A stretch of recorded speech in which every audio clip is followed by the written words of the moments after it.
welcome to the Vibrant Health Podcast with your hosts, Lydia Shatney and Jessica Espinoza. Lydia is a nutritional therapist and founder of Divine Health from the Inside Out. Jessica is a real food wellness educator and founder of the website, deliciousobsessions.com. Since this is a health-related podcast, it should be noted that the hosts are not licensed medical professionals. The information and advice provided in this podcast is not intended to diagnose, treat, or prescribe for any illness or health issue and should not be construed as medical advice. And now, here are the hosts of Vibrant Health Podcast, Lydia Shatney and Jessica Espinoza.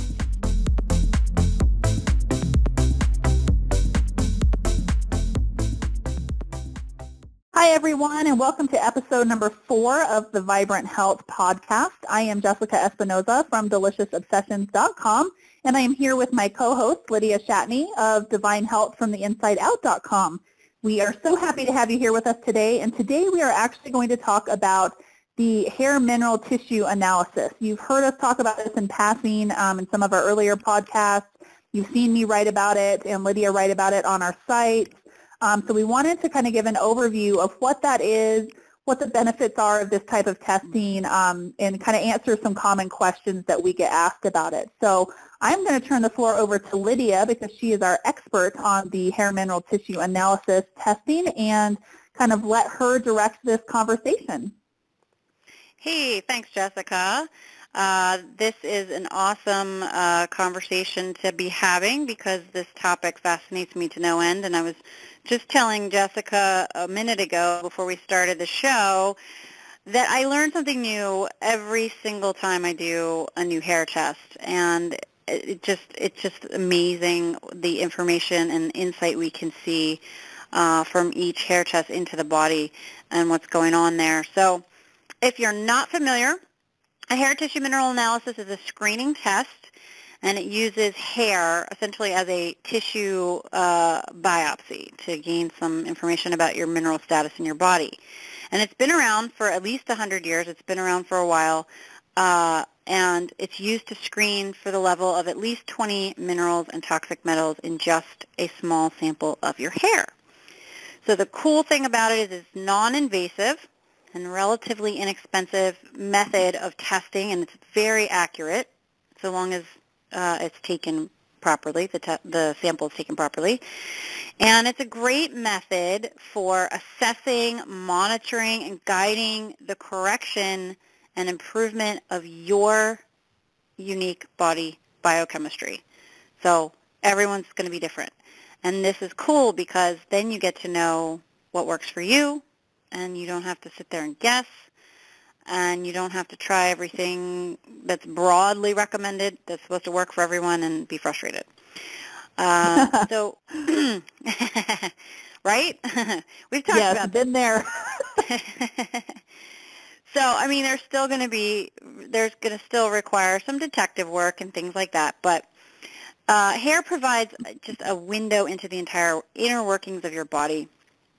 And it really gives accurate insight on how to balance your health through a specific nutritional protocol, both with supplements, the right supplements, but also dietary tweaks, as well as helping you understand the stage of stress your body's in so that you can make lifestyle adjustments, learn how to manage stress, work on improving sleep, even talk about what exercise is right for you. And some people don't even really need to be doing much exercise at all, unfortunately, but they may like that.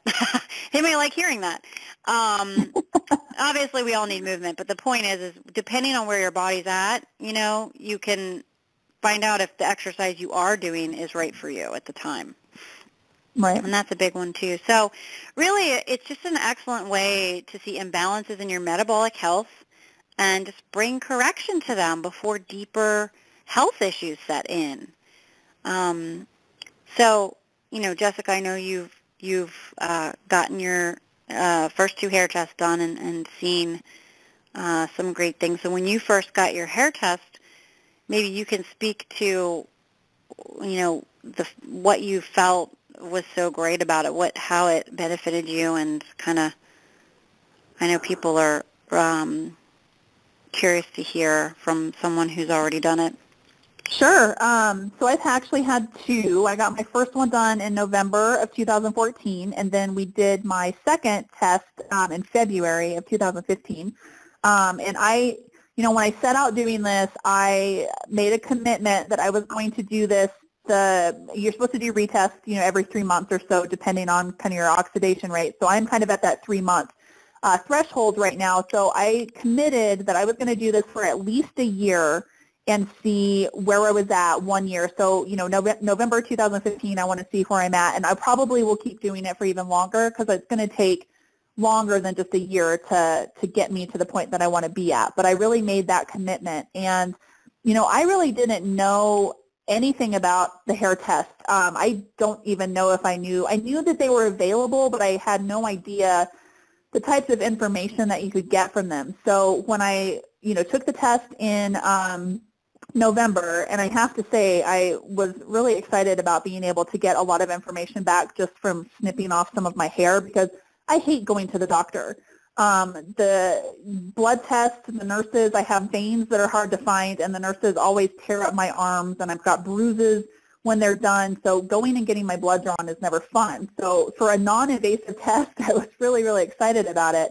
And so when I got the report back from you initially, I was just amazed at how much information was in there because it totally blew my mind because I had no idea the amount of information that you can get just by looking at your hair. I knew that mineral balance was important, and I knew that, if you're deficient in certain minerals, your body's not going to function properly. And I knew that I was way deficient in stuff, especially like magnesium and stuff like that. But I really didn't know to what level. So being able to see that snapshot on that report of where my levels were based on that hair sample, it was really eye-opening for me. And then, from there, once we got it back, you created my customized report. And that's one thing that I want to emphasize here is the amount of information that you get back. It's not like Lydia just hands you a packet of information in your test results and says, hey, okay, here you go, see you later. You really get a plan that is customized to your specific needs because like she said in the intro, our biochemistry, everybody's biochemistry is different. So mine is going to be dramatically different from yours. So you really get a customized plan that's going to fit your biochemistry needs. So I've coined this phrase, supplementing with a purpose. So I've been, over the last, 5 years or 3 or 4 years, I've been supplementing with all sorts of different things. And, you read stuff on Google and you're like, oh, that sounds like something I should be taking.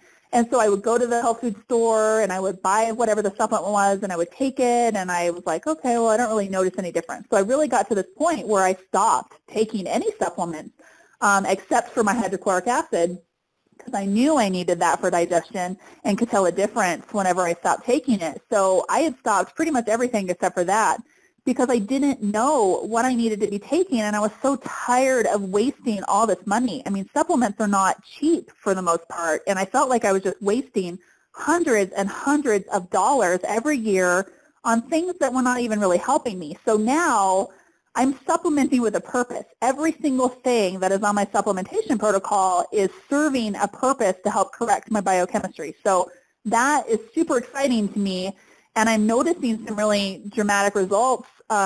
The main two major results that I've noticed is my ability to deal with stress, and we talked about that in episode number 3. I talked about kind of some stressful things that were going on in my life at the time, and how I noticed that all of a sudden I was just able to handle it a lot better. And then also my cycles, my monthly cycles have changed. I was to a point in 2014 where my periods were getting really painful. I would have cramps so bad that sometimes I just wanted to lay in bed all day. And I remember one episode about a year ago where I had cramps so bad that I couldn't move from the couch. They were just absolutely debilitating. And then I was so sore the next day that every time I took a step, like my entire torso ached. I felt like I had literally been run over with a truck. And I was like, well, this is not normal, but I didn't know what to do about it. And it never occurred to me that it could be mineral imbalance. So I started my mineral protocol in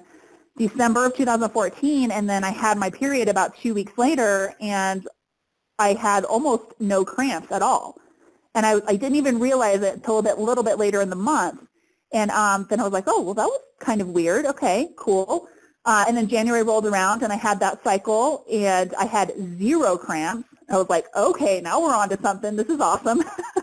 So February rolled around, same thing. And so it's been consistent. I've had, if I do get any kind of cramping at all, it's very, very faint. Like it doesn't even come on full force. It might just be some faint discomfort for like an hour or two the morning that I start. But then the rest of my period is, completely pain-free up until now. So that was an area that I never even considered improving.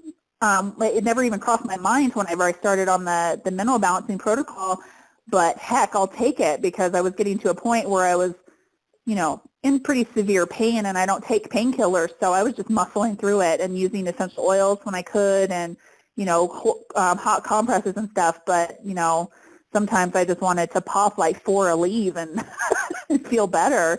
So I've had an awesome experience with it. I'm excited to finally, hopefully get to the root of the issues that I've been having for the last 5 years or so. And the one thing that's really apparent to me is that for the first time in a long time, I actually have hope that I'm going to get my health to a point. Like, my main goal right now is to get to a point where my husband and I can start a family. And I feel like I'm going to actually finally get there, whereas before I was feeling a little bit hopeless, and I was just really unsure if I was ever going to recover my health to a point to where I could have a healthy pregnancy and have a healthy baby as well. So I'm just really excited to see what this next year or so brings as far as these protocols and kind of seeing how my body changes with this focused effort on the minerals. So that was probably way more information than everybody needed, but... That's okay. No, it's good. It's good. It's good stuff. I love hearing, from other people and their experience too. Really, you summed up a lot. No other test, in my opinion, at this time has the potential like this one to change your health as significantly based on the results you get out of it. So, it's very thorough. As long as, you're working with someone who knows how to interpret it and can really work with you. I have been practicing, nutritional therapy, working with clients for several years now, and, one of the problems in designing programs for my clients was some of it was guesswork. I did a thorough intake and I could understand a lot, but some of it was a little bit of guesswork, and sometimes we would strike and get the target right, and sometimes we would miss. So with the hair analysis, I feel like, I'm able to really come up with a targeted protocol. I just don't feel like anymore I would even work with someone unless I saw hair analysis first, because then I can assess exactly where their body is at, and, give them a lot more direct information, as well as what supplements and what diet even to work with. And that's been a big problem, is many people feel like, they have to get their diet right. They have to get their diet right. They have to get their diet right. Well, what the heck diet is right? Exactly. And there are a lot of great healing diets out there that can work for some people, and some people they may not. So, and the truth is diet alone anymore is not, going to be the thing that totally recovers your health. And it's not necessarily going to increase your energy enough to let your body have all the vitality it needs to heal on a deeper level. So yeah, I totally agree. You hit on something there. For me personally, I've worked with a ton of other practitioners, and done all sorts of different testing. And I actually have a question I want to ask you at the end of this about the hair test versus blood tests. But I really felt like I was able to get to a certain point in my healing. I knew what I needed to do diet-wise, and Even though I didn't maybe follow everything that I quote unquote supposed to be doing, I knew I was pretty dialed in as far as diet, and I knew that I needed to focus on sleep, and I felt like I got to a point where I was feeling good, but there were still some residual issues, and I just wasn't feeling well. Like I knew that I needed more help, and I really kind of went through a period of about 6 to 9 months where I felt pretty hopeless. I thought, okay, well, maybe this is as good as it gets. I'm just going to have to deal with all the rest of the stuff for the rest of my life, and how's that going to affect me having the child? But how the first time that I have felt hope is doing these focused protocols and really feeling like, yes, I was able to heal myself to a certain place, but I could not get over the hump there without this kind of testing and this focused mineral balancing stuff. Because the more I learn about minerals, it's just, they are the building blocks for everything that goes on in our body. So if we don't address that stuff first, then we're not going to be able to really achieve the health that we need. So that actually leads me into, so I've had tons of tests over the last few years, and most of them, short of the one adrenal test that I took, which was a saliva test, has been all blood-based tests. So can you talk a little bit about why hair tissue tests are better than just going to your doctor and getting a blood, because I know that they will check minerals via blood tests. So why is the hair tissue test better than a blood test for checking minerals? Right. Well, blood tests are subject to daily fluctuations, partly due to foods maybe you ate the previous day and maybe the mood you're in even. So blood works really hard to stay regulated as well, and it can do so at the expense of the tissues. So hair analysis does not vary like that. It provides a longer-term metabolic blueprint based on, the time the hair is growing and the way the hair is growing. So understanding this difference can help, because right now the standard of care is blood work. And obviously blood tests are going to be valuable for certain things. We do have times when we need them, especially to, check your hemoglobin levels for certain things, or, whatever it may be. There are times when blood work is really necessary and useful, but when it comes to getting an overall picture of your whole health, status and really knowing what to do to correct the whole thing, hair test is so much better, because mineral levels in blood are 10 times less than they are in the tissues, and that makes the measurement of minerals in the blood difficult as well. Oh, wow. I didn't know that. So, and our blood levels, they really are kept within this tight range. Two of the most tightly regulated systems in our body is the blood pH and our blood sugar. And so, blood levels are kept within a really narrow limit by the body, and there's various reasons for this. So the truth is those readings aren't going to be as accurate when it comes to minerals, at least, for sure. So I hope that makes sense. Yeah.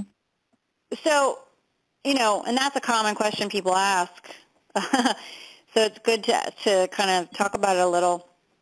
And another thing that we kind of skipped over a little bit, but it came up when you were talking, and before you were talking, I sort of mentioned helping people find, the right eating plan for them. And what I mean by that isn't necessarily that we can say, oh, you're allergic to this food and that food, but when it comes to the diet and learning what works for you, it's definitely a lot of work. But with this information from the hair test, we can kind of see how the body is working as a whole. So we can determine the oxidation rate someone is in. And basically what this means is kind of how they're burning their fuel, how the body is currently able to convert the food they're eating to energy. And this doesn't come up a lot. Usually we're like, oh, gluten is bad, and oh, this food's bad. And that's great. We need to know that stuff. But it's not enough, because there's certain macronutrients, ratios, and compilations that are going to work better for certain people depending on where they're at in their, their overall metabolic picture. So there are 3 different types of oxidation. We've got slow, fast, and mixed. And within those 3 types, there's varying degrees. And there's other markers in the hair test, too, that we can say, oh, well, you know, you have this marker. You're probably in the struggle with digesting fats right now. And, you know, various things. There's just so much information that we can glean and give a little bit more clarity on foods. So slow oxidizers are metabolizing their food more slowly. Fast oxidizers are metabolizing their food really, really, really fast. So part of the thing that we can see, too, is kind of like how much fuel do you really need? How often do you need to eat? There's so much more than just the paleo diet. Oh, it's a good one. Go do it, you know? Well, okay, fine. That's a great starting point for some people, but it's not enough. So that's what I really love about the information, too, is that people feel like, oh, my gosh, I can work with this. This is helpful. And usually they find it makes a big difference for them. And it's such a relief to see it on paper and understand how these minerals play into each other as well as the individual minerals, and then know how your body can respond to types of foods because of that information. It's crazy. It's wild. It's absolutely fascinating. So that's a huge piece of the information people are going to get as well. And you've mentioned before that sometimes people's food sensitivities may either clear up or become less, less strong. I think you've used the dairy as an example, kind of based on the calcium levels. So is there hope that if once you get your mineral levels to a more stable place that you might be able to reintroduce some of those foods that you're sensitive to? I know for me, like dairy is a huge one, and I actually am in the middle of, I reintroduced dairy and I wasn't having the same, I thought that it was fine actually, so I wasn't having the same respiratory issues that I would normally have whenever I would try to reintroduce in the past, but I've started manifesting skin issues. I've been getting these rashes on my legs and arms, and I am thinking that it's the dairy, so I'm getting ready to eliminate dairy again. But dairy's always been a hard one for me because I love my cheese and I like to have sour cream, and so is there hope? I mean, I know that you can't say, for sure that everybody's food sensitivities are going to clear up, but is there hope for some people that they may be able to reintroduce foods at a later date that they've been sensitive to up until now? Absolutely. And yeah, you're right. I can't say for sure for every single person under the sun what that will look like. And if you have a true food allergy, then, that's a different story. We can't really guarantee anything there. But the thing is and I don't want to go into this too much, but basically minerals are the foundation to so much. And we are missing them in our bodies, and our bodies are replacing them with toxic metals instead in these enzyme sites. And it requires enzymes. Our body requires enzymes to do so many different functions. So when these are not correct, that plays into a lot of our sensitivities to things. We've also got people with adrenal exhaustion, and that plays into the body's ability to tolerate things. Then we've got other things that play into the whole leaky gut thing, and there's minerals involved there too. So generally speaking, if you keep improving the body's energy and increasing the minerals that are lost and getting out the toxic metals, and you're just continuing to bring the body into better balance, you're going to tolerate more foods in general. And the truth is we really should be able to tolerate most things. I mean, obviously not the junk. I mean, that should be a no-brainer. But real food, when it comes to real food, and a lot of people are like, well, I can't eat this type of food and I can't eat that type of food, and maybe I should get rid of oxalate foods, but I don't know, or maybe I should get rid of this group of foods or that, because there's so much out there, right? Mm-hmm. And so many people are struggling with so many different types of food problems. You know, you've got high histamine foods, and you've got the FODMAP foods, and, you know, on and on and on. And I think it's extraordinarily defeating to some people to see that and wonder, do I need to deal with that and that and that and that and that and that? And so what my goal is to get people on a, you know, kind of a starting point with food through looking at their hair analysis and what it tells me. And then if we need to go more, you know, maybe they do need to get a food sensitivity test for the time being, you know, depends. But some people will have issues with histamines, and I can see that on the hair test. I can know. I can say, oh, you probably do. So it's cool because we can kind of target things and get a lot of clarity and get started. And then I don't really put people on a ridiculously strict dietary game plan because, quite frankly, most people that are coming in are already exhausted and overwhelmed, and they're like, I just can't do it. I just can't do it. And that's okay. What they need to know is, you know what? Even within a food elimination diet, there are so many variables. There's no one under the sun that's going to take every food out that your body could possibly react to. It's just impossible. Right. You would have to just drink water. I can't eat anything. I know. I might as well die now. No, I'm being dramatic. I honestly, though, seriously, people get that way, and it's I don't want to see that happen. It's just so stressful to your body to take all this information and think somehow it all applies to you. It doesn't. It doesn't. And you can't do that anyway. So, and no one can do this, you know, perfect elimination diet. It's just impossible. So we have to start somewhere, and we have to move forward, and we have to give the body more energy. We have to improve the adrenal health. We have to give digestive support.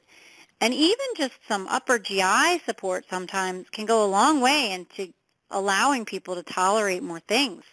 I mean, some people want to give up eating meat because they just can't digest it. That's why we have so many people turning to vegetarianism. It's not just I want to save the animals thing. It's honestly they just can't tolerate meat. I had a client last year. She was trying to go vegan. She didn't want to be. She wasn't like against eating meat. She just couldn't eat anything. She was like struggling.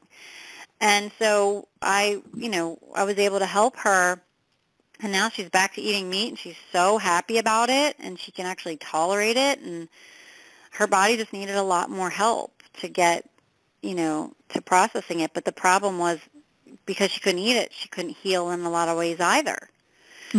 So it stinks when you have to take out all these foods that have potential benefits as well.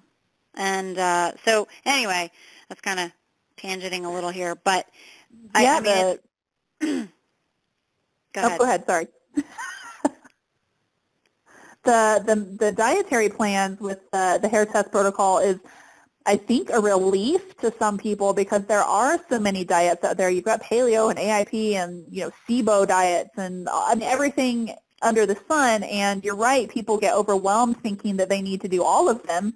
And so it's really nice to just be handed a dietary protocol with, and you're right, they're not super restrictive. You really can kind of tailor it to your own needs, but just focus on eating the foods that are presented to you on your dietary protocol and forget everything else for a while. Just stop listening to what people tell you should be eating and what you shouldn't be eating, and stop Googling it and just focus on this dietary protocol and just the amount of relief that you get from just not having to think about food as much anymore.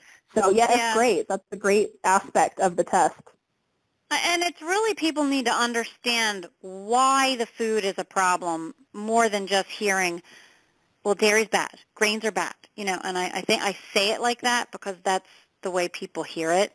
Do you know what I mean? Yeah, absolutely. They feel like they're being told, tisk, tisk, shame, shame, and so people are perceiving this information that way. And so I'm here to say, listen, you have a sky-high tissue calcium right now, you maybe need to avoid dairy for a while just to not add to that. We don't know exactly why it's high, but typically these high calcium people could benefit from cutting back. It doesn't mean you have to do it forever. It doesn't mean you're truly allergic to it either. And that's a whole different can of worms. But for now, people need to eat. They need to not be stressed, and they need to move forward. So, I'm unfortunately, I don't give just little plans, say, here you go, do it. I have to explain things to people. That's how I work. I want people to be empowered to take action with the plan, knowing why they're doing it. Because otherwise they're just going to come back to me and they're going to be like, well, why did you say I can't have this? Right. No, that's a lot of the value of working with you as a practitioner, or finding a practitioner that you resonate with that really knows this stuff inside and out, is that you get so much more support than you ever would if you just go to a doctor. I mean, when you're in a doctor's office, you get 5 minutes if you're lucky with them, and so the focused attention that you get with you has been important too, in knowing that you are an advocate for my health. Like, I have somebody who's rooting me on and wants me to be healthy, and I don't have to feel like I have to do it all on my own anymore. So that's great. Yeah, and people are tired of trying to figure it out on their own. It takes a lot of energy, and it takes a lot of questioning even still, because if you do the whole Dr. Google thing, you're going to get 18 million different views. And that, it doesn't work, man. You might find something good. You might stumble upon something good, and you may gain some momentum. And I think everybody needs to do some basic stuff, for sure. But when it comes down to it, and you're already eating clean, and you've done a lot of this stuff, and you're still not healthy enough, you really do need someone supporting you. And that's what, is so great about this hair test, is that it gives you so much accurate and concise information to work with. And it's just a relief. It's a huge relief. So another thing we focus on, well, I focus on, and I know other practitioners who are using hair analysis focus on, is rebuilding the body's energy mechanism, basically. So we have to have adequate energy, right? We have to have it for everything, and not just to get up in the morning and go to work, but for all the systems in our body to be working properly, and in order to heal, we have to have adequate energy. So with the hair tissue mineral analysis, we can assess, the efficiency of someone's energy system and a lot of factors, and help to assist and rebuild that. And the two main energy producing glands in the body are the adrenals and the thyroid. And as you know, because you are on your own journey, but you're also a blogger and you're out there, and the majority of people that you and I are running into have thyroid problems. They're hypothyroid or Hashis or whatever it may be, and they're tanked, and they're talking about adrenal fatigue. So the majority of women are already in a very hypothyroid state and a very adrenal state as well. And once I explain that to them, they're like, no wonder I feel so bad. Yep. And it's like kind of a shock to see how bad it can look, but it's a relief, And then it's like, okay, well, guess what? Your this specific ratio is 0.54, which is so low. But if we just double that, which will still be low, the significance and energy you're going to feel will be kind of major, So it's amazing that even though someone can have these extreme ratios, we can just increase them a little bit and a little bit, and it's amazing how much difference they can feel from even just small gains. So anyway, but with that, it can take some time to get, real robust vital health, or vibrant health, I should say. And but this is a starting point to really know where to go with it. And also to know, too, not just what you should eat, but that you need to eat. A lot of women aren't eating enough food. They are tanked, their thyroid's tired, their adrenals are tired, and they are worried about gaining weight, so they don't eat enough. So that's something I address, too, because these women need food as their fuel, and they need to renourish. And this is no time to try and diet. This is no time to restrict calories. This is no time to focus on weight loss as your top priority. It's just not going to work. So usually I tell people to eat more, and they kind of they're either happy about it or they're confused. And I'm like, guess what? It's Thanksgiving for you. Let's go eat some food. And let's renourish your body here. Well, you told me to, after my hair test in February, you told me that I needed to start eating more carbs. And I still have not gotten my brain to a point to where I feel like it's okay for me to eat carbs, like to eat things like yams and, starchy squash and stuff like that, because I am coming from, it used to be, like I pretty much followed a low-carb diet for the most part for probably at least last 3 years. I was keto for part of that. And it used to be that anytime the weight started to creep on, I could just lower my carbs and up my fat, and the weight would come right off. But, boy, I can't do that now, and I've regained some weight over the last this is a topic for a totally different conversation, but I have regained some of the weight that I've lost. And so when you told me to eat more carbs, it's like, and that was, 2 months ago. And even now, like if I eat a piece of a yam or if I have a serving of even white rice or something, I feel guilty that I'm eating it because I have this list in my mind of this is a bad food and this is a good food. And so even the healthier carbohydrates, like your yams and your squash and stuff like that, those were always in the bad food category for me. Or I have found that I have my brain has put them in a bad food category. So I still haven't wrapped my head around the increased carb intake. But you said, like, what my last test indicated was that my adrenals were slowing down even more, and that I do need that faster energy source right now. So, boy, the mind shift around diet is huge. So, yes, it is. It's hard for me. I mean, as much as I am involved in this on a daily basis, it's still hard for me to eat enough. I find myself eating less than I know that I should because I've got just all of these, preconceived ideas of what my diet needs to look like. So, yeah. It's really interesting. I know, and I tell, it's funny, we end up starving ourselves because we're worried that we're eating the wrong thing all the time because we spend too much freaking time reading all this stuff, and we get and so I'm on the phone with people every time, and I can kind of tell who I need to pep talk a little more because, where they're coming from, and I know, I'm like, listen, you got to shut all that stuff out, and you've just got to eat. I'd almost rather see people go eat a carton of freaking ice cream than skip a meal. I'm not, please understand.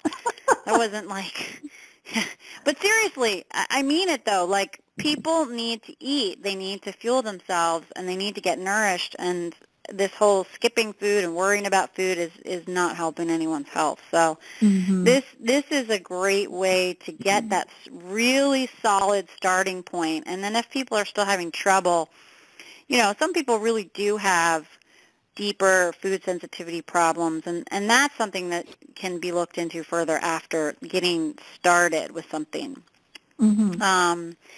So that's a whole big part of the whole thing is talking about food and getting somewhere with that. It's, boy, have we dug ourselves into a pit of crazy when it comes to what to eat, Oh, boy.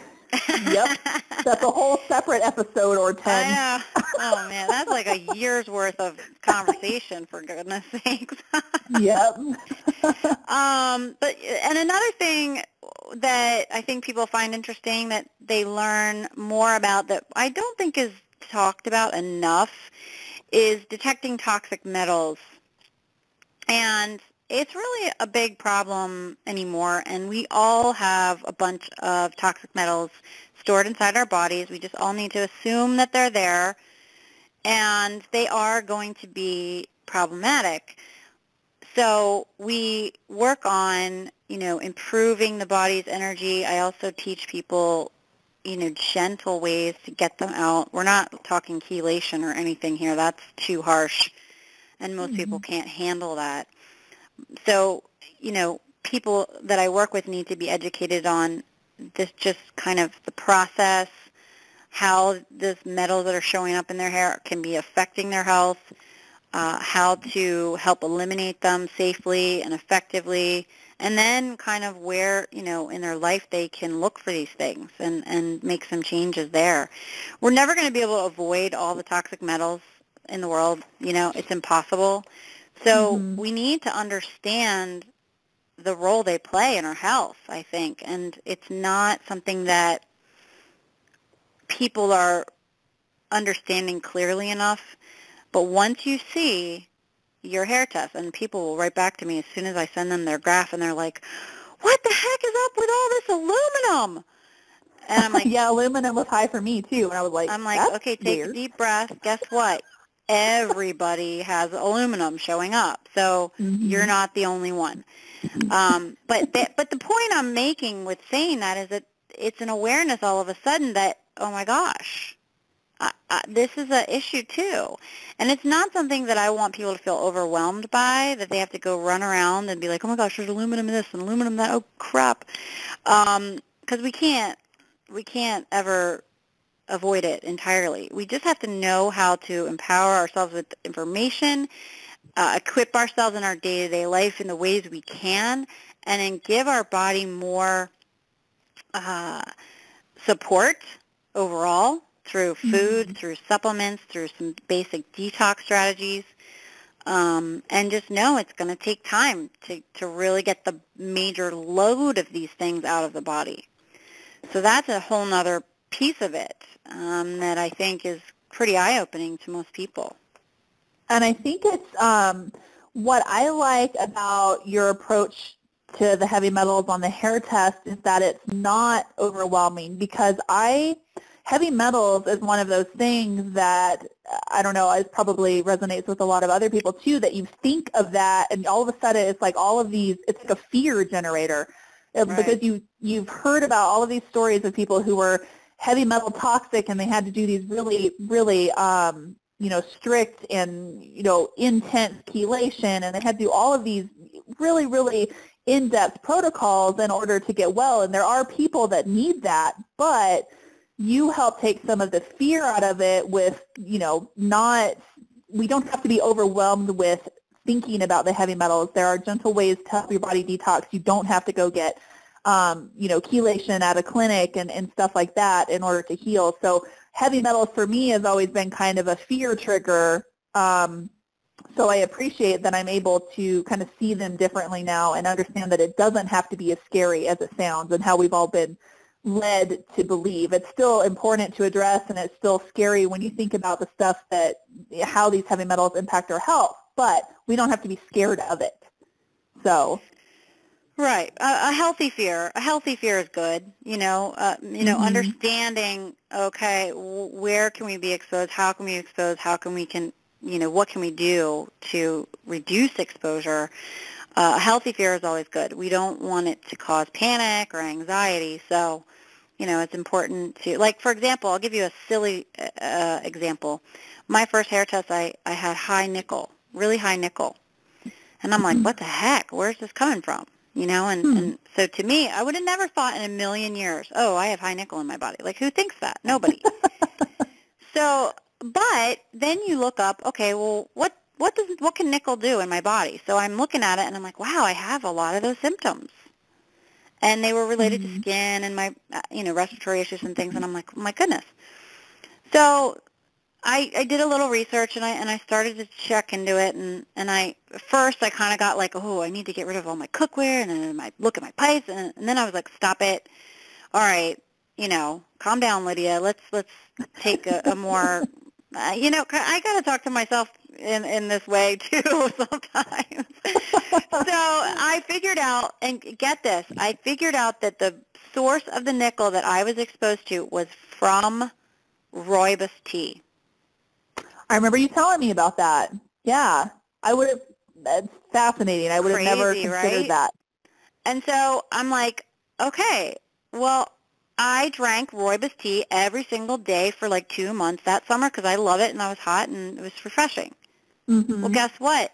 Now I'm just like, well, I'm not going to never drink rooibos tea ever again, but I'm just not going to drink it every day. Right. So that's kind of how I mean, that's just one small example, and nobody knows this stuff until you look at a hair test, and then it forces you to look at the sources of these things and then kind of do a little detective work and think, well, how could you be being exposed to this?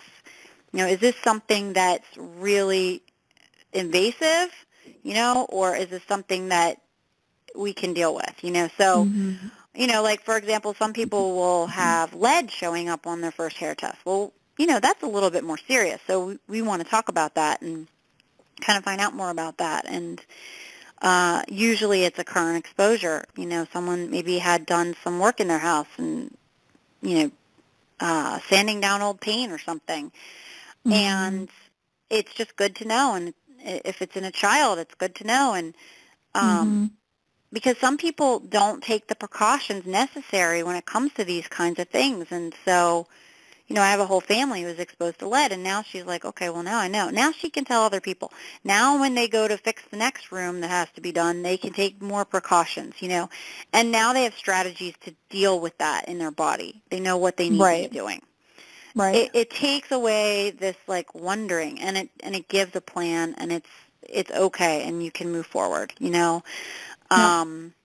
So that's a whole other big piece of it that doesn't come up when you're talking about diet and just working with diet alone. You can't even touch on the toxic metals. You can't even really go there, other than making sure you're not eating the heavy mercury fish. And now we're finding arsenic in beer and wine and things like that. I mean, that's starting to come out into the open more. We're hearing that more and more. And so, yeah, we can be equipped with that knowledge and start to, avoid these things. But until you see inside your body and what's going on there, I don't know if people take it all that seriously. Mm-hmm. Do you know what I mean? Yeah. I don't think that we realize just how many hidden sources there are for heavy metals, because I would have never known about the rooibos tea or, the arsenic in beer and wine and stuff like that. We just don't realize how easy it is to be exposed. When you typically think of heavy metals, the first thing that everybody thinks of most, especially in the alternative world, health world, is amalgam fillings, mercury. That's the first thing people think about. So, like, that's an easy correlation. Like, okay, I have metal fillings, then I probably have mercury, being stored in the body. But we don't think about our tea having heavy metals in it. I know. So we don't realize how many sources of exposure we are up against, really. We just kind of assume that it's the big things, like, the lead paint in the house or that kind of stuff. So. Right. And the crazy thing is they can be stored in the body for a long time. Some people, they were a kid and their parents smoked, and they've got high cadmium and things like that. So, toxic metals can't get out of the body if the body doesn't have the ability to get them out. So that's a whole other piece of it, is just understanding that you're working to improve your energy like you would. If you have energy, you can tackle projects. We have energy, you're more willing to do a thorough cleaning of your house versus if you don't have energy, you just look at the piles of dust and think, I don't care.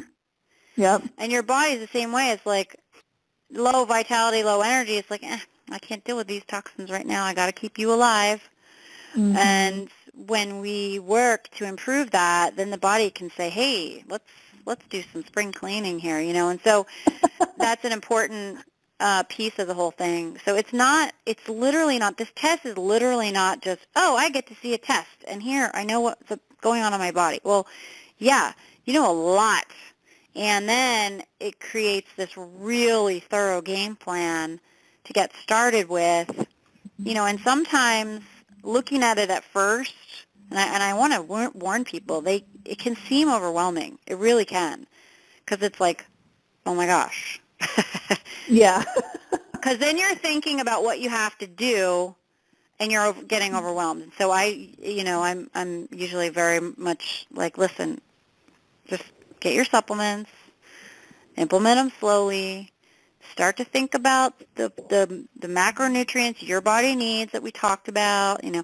Just remember, this is going to take a couple months. You got to get your sea legs under you and just kind of get going. You have to get started.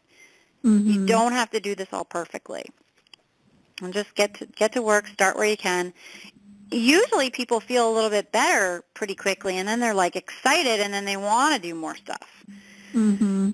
So it just has to be a natural flow. And so the other thing, and I guess that's a good segue into kind of explaining that the process of utilizing hair analysis to create a game plan isn't just a one-time thing. I mean, especially when you're looking at recovering the adrenals from an extreme state, rebuilding certain minerals that are just way depleted, getting out the toxic metals. I mean, this takes time.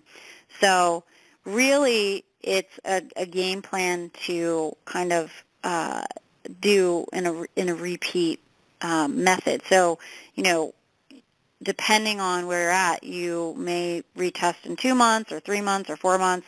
It can vary. And you want to see how your body is shifting to reassess and come up with a plan to work with where you're now at. So, and that's, you saw that yourself. Mm-hmm. And then we can see, kind of which way the body's shifting, and work with it from there. So, it's a great way to provide answers as to whether improvements occurring and why some symptoms might be persisting. Can help you to know kind of what to expect in general, with your health. There's so much. There's just a vast amount of information and insight you're going to get from seeing a properly assessed hair analysis. Yeah, I agree. It's more info from one test than I've ever received on any other tests that I've taken over the last, 3 or 4 or 5 years. You just reminded me of the lady I was talking to yesterday. She said, she goes, I've had a hair test done before in the 70s, and then I had another one done, and they just gave me the graph, and they didn't really tell me much, and your hair test, it's like the Bible of hair tests.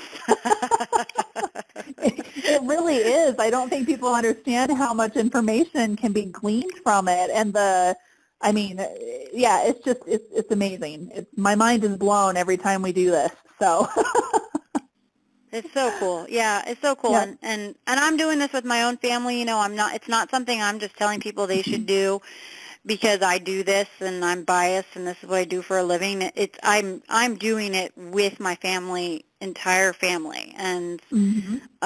so I also have that to bring to the table where when I have families that come with all their kids, I have experience with this myself in implementing it for my whole family, So, I'm not just like, here, do this. I'm not doing it, but you should. I'm doing it. I'm doing it right along with everybody else. So, and I'm learning, every day I'm learning something new, and I'm honing in on things even better as time goes on, and so I'm sharing that with my people and educating them along the way through the newsletter that they get as well. So it's so cool, and I have a lot of fun with it because I'm really passionate about what I do, and I'm really excited to share with people and see them improve their overall lives. And it's just I love that I get to do this.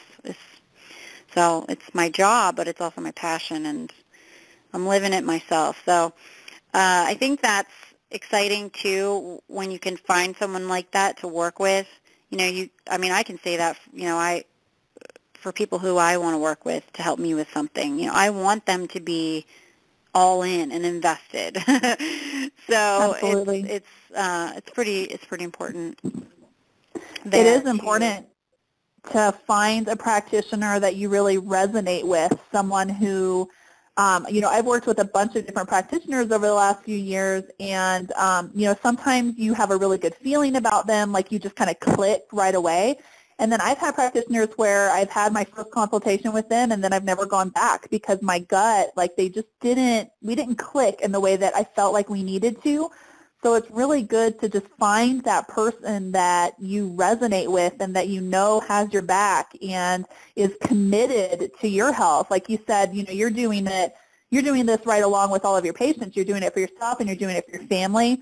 I'm doing it for myself. We actually just sent in my husband's hair, so hopefully we'll get his results back in the near future. And then my mom is also doing it too, and my mom had some, pretty dramatic improvements pretty quickly. On things that she noticed. So it really is, it's like once you start doing it, then, and you're seeing these results in yourself, it's like you want to share it with everybody and you want your family to start doing it so that you can, start helping improve their health too. So I'm really excited to get my husband's hair test back. I'm a little nervous, but I'm also excited too because I know that he needs some help, especially in the mineral area. So I'm excited to get him built up too, and that goes back to like our family planning. It takes two to tango, and I want him to be in good health too, and have his mineral stores up and all that too, so that we have the best chance of having a healthy pregnancy and a healthy baby. So it's awesome. Sounds like a whole nother podcast there. I know. You speak about, so you've talked about families, the whole family's doing it. So this kind of testing is safe for kids and it's beneficial to have done on your children? Yeah, even babies. Yeah, absolutely. Oh, absolutely. Anybody can do it. As long as you have hair, you can do it. It doesn't matter how old you are.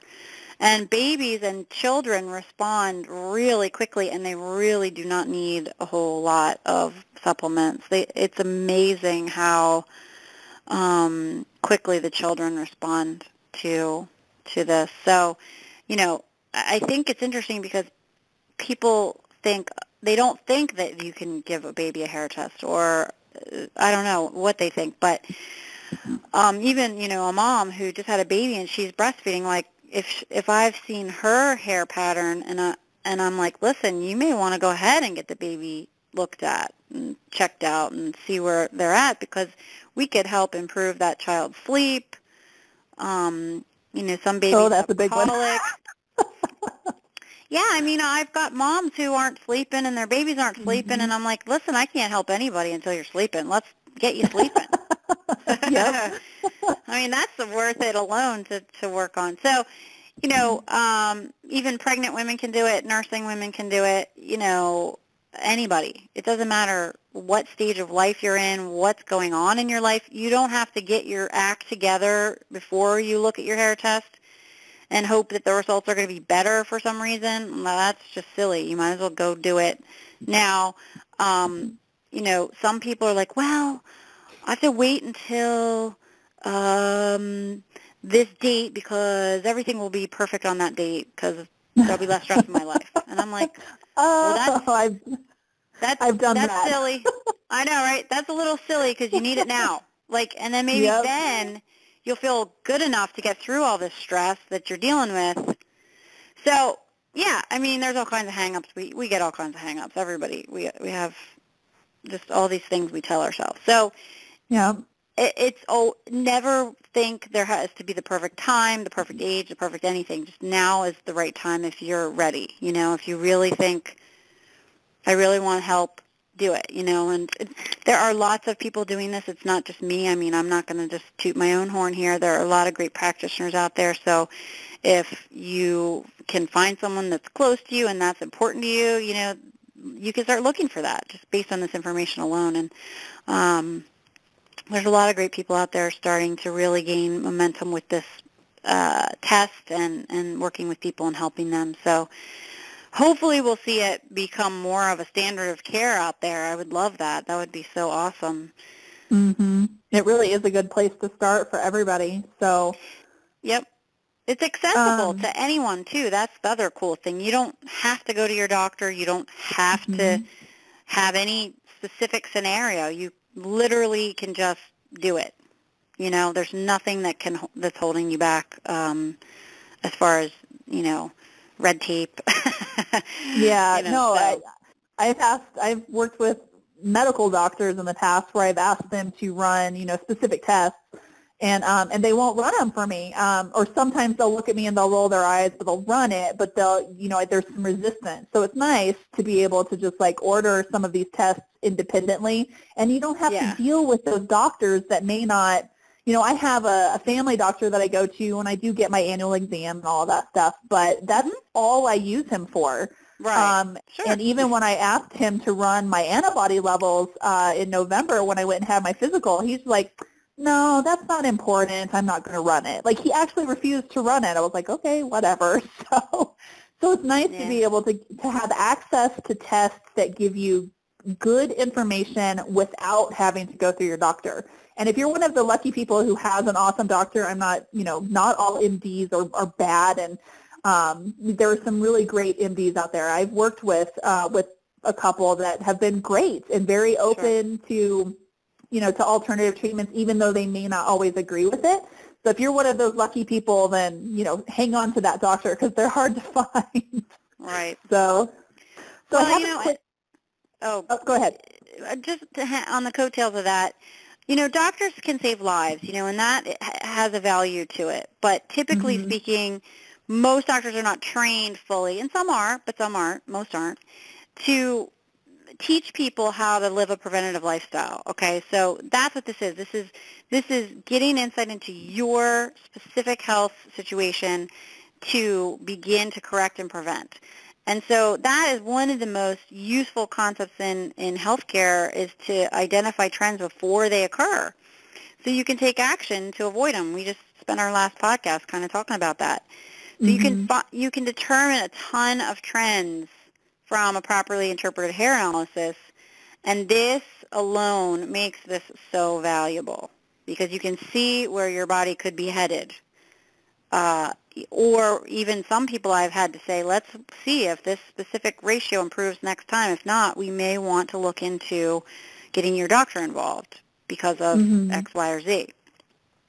And I can say to them, here's what you can go to your doctor for. This is what you do need your doctor for, because obviously I'm not going to be doing everything, right?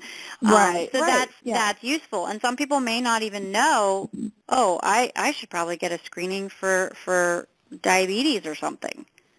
They may not know. A lot of people don't know they need that until they're so bad off. And that's the problem in healthcare now, is we're waiting to get bad. And then that's when the tests are being permitted to be run because of the whole insurance and stuff like that. So this is a great way to skip all of that and get started now and have something to work on.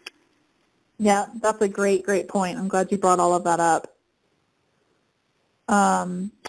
Awesome. Well, I think we've covered a lot in this episode, and I just have a couple of other questions, and we can, you know, cover anything else that you want to cover. But I know a lot of people ask, and I asked you this before I did my first test with you, about specifically about the hair that's needed for the test. So how do certain shampoos, or how do color-treated hair, like I use henna on my hair, how does that affect the results? Can you do these hair tests if you've color-treated your hair? And then for those of us that have short hair, and especially for men, does the hair have to be a certain length? Or, I mean, like with my husband, he has relatively short hair anyways, so you know, I was concerned about him not having enough hair for the test. So can you talk a little bit about kind of those things so people know, you know, what types of hair is acceptable and kind of what they need to look for? Sure. I'll start with the hair treatments first, and we'll go with shampoo first. So there are a couple shampoos that will affect your readings if you're using them regularly, and those are things like Head & Shoulders, Selsun Blue shampoos, or a version of them, like a generic version of them. They can alter some of the readings. So those need to be avoided before you take a hair sample. Typically, that you need to avoid them for a little, maybe a couple weeks would be a good idea, just because they can create a little buildup of some things. Also, Grecian formula, I don't know who uses that, but I kind of just have to say it. That has lead in it. So those are a couple types of shampoos that can skew some of the readings. But generally speaking, shampoo, it's not on the hair for very long, so not a lot of absorption is happening, so that's not, a big deal. When it comes to color, people are so worried about that one. It's really, you really want to wash the hair, and I say 10 times. ARL says 6 to 8, but I'll say 10 just to be safe. So you want to take at least 10 washings or wait 4 to 6 weeks for the hair to grow out. Usually people are having washed their hair 10 times before 4 to 6 weeks. You know what I mean? So that's a little bit of a quicker way to go about it. And then you can take a sample to cut. But if you had your hair bleached or permed, that you may want to wait a full 6 weeks or so to let the hair grow out. So, those are just some guidelines there. But, once that you wait the amount of time or the amount of washings, you can take a sample and it should be fine. They get a lot of accurate readings from all kinds of different hair situations. There's a couple other things. Heavy sweating just before taking your hair sample, that can increase your sodium and potassium readings. This happened with one of my kids, and I'm supposed to know this, but I did it anyway. So, and then swimming in pools right before you took a sample, so you do want to have your hair washed and clean. The other thing I've heard of is someone taking like an Epsom salts bath and then just cutting their hair after that, and so their magnesium might be skewed. So generally speaking, you just want to wash your hair with a, natural-ish shampoo and wait a few hours and make sure you're not sweating and doing anything else, and then take your hair sample.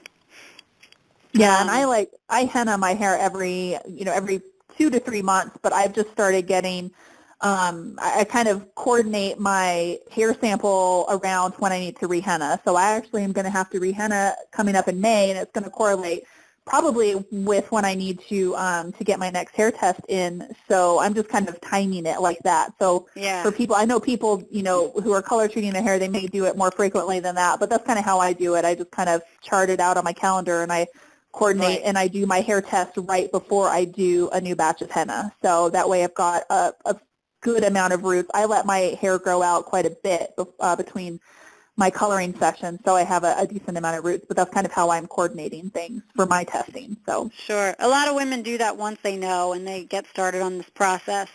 And actually a lot of women go to their hairdresser and have them do the hair sample for them. And they just take the kit with them and they show them the instructions, and usually they feel better about that because they're worried that they're going to mess up their hair and make it look all choppy and weird, so they have their hairdresser do it, and then they can just put it in an envelope and set it aside. The other thing that people worry about is how much hair do they need to give, and a lot of women, especially women with thyroid issues, they're already losing hair, and so they're like, oh my gosh, I don't have enough hair, I can't do it. Well, you can. I understand it's a sensitive topic, and I get it. But guess what? If you want your thyroid to get better, you need to do this test to help yourself. So it's worth that little bit of hair you're going to lose. It's not a big deal. It's about a tablespoon of hair. It is not a lot of hair. So it will grow back. It's so minimal. Actually, I just had someone tell me, my hair is growing in so much better now. That was like one of the main things she noticed from her program. So that's incentive there for you. Oh, absolutely. And it's not as scary. I was apprehensive too because I've dealt with a lot of hair loss over the last few years. So yeah, the hair is a sensitive subject for me. And so, but once I actually snipped everything that I needed, and it's like a little teeter-totter thing. You just keep putting your little pieces of hair on this, and then once it tips over, you've got enough. It really wasn't as much as I expected. I really thought that I was going to have like this massive handful of hair, and it wasn't. Mine was probably a little bit less than a tablespoon, so it's not as scary as a lot of people think it is. It's not like you have to send in all of your hair. Right. So, No, it's really not scary. It's not. yeah. It's just the unknown that people get worked up Yep. about. And once you do it, it's like, cool, no biggie. Yep. Piece of So cake. there's that. You also want to make sure that the scissors are not like coated in someone else's hair. That's not that big of a deal, but it's just something to kind of know. And then you said something about short hair. So especially with guys, especially guys who have get crew cuts and they get their hair cut like every 2, 3, 4 weeks, whatever it is, you can still get a sample. It's a little harder, but you can use thinning shears can be used, but guys really only need the quantity versus the length. So we just need to get enough of the newer growth of hair to sample. So, for example, my boyfriend, he has a really short haircut, and I was able to kind of trim enough of the nape of his neck of hair and get the right quantity. Plus, he has really thick hair, so it didn't take much to get the amount we needed because his hair is very heavy duty, so thick hair. That's like Nathan too. Yeah, and so that was that. It's really not.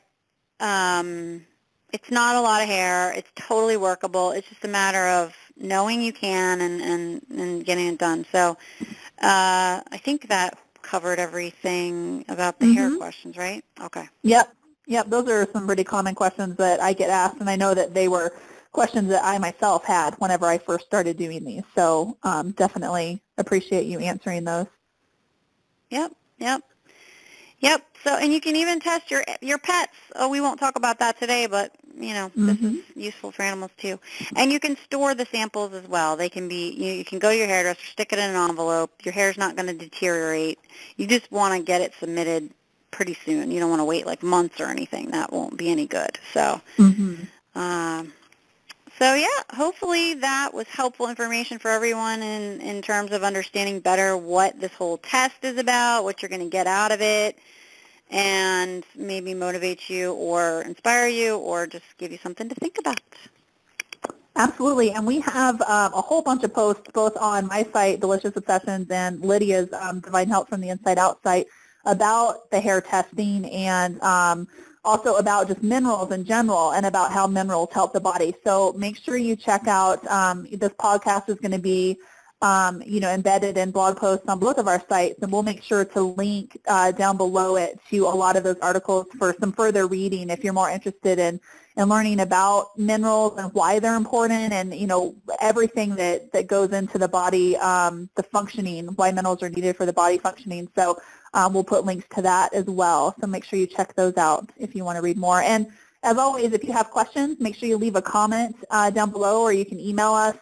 We are going to try to do some readers Q&A where we'll kind of just go through a list of questions that we get, because we both get questions all the time, and so we want to try to answer as many questions as possible. So if you've got questions, make sure you just let us know what those are, and we'll try to get those answered as well. So I think I'm done. I've gone through my list of questions that I had for you. Do you have anything else that you wanted to touch on before we wrap up for the day? Oh, no, man. I don't want to overwhelm people. This has been pretty thorough, and thanks so much for listening, and hopefully you found this helpful, and we will be back soon because we have so much great stuff we want to share. Awesome. Okay, well, we will sign off now, and we will see you again next week. Have a great day, everybody. Yep, thanks for listening. Bye-bye.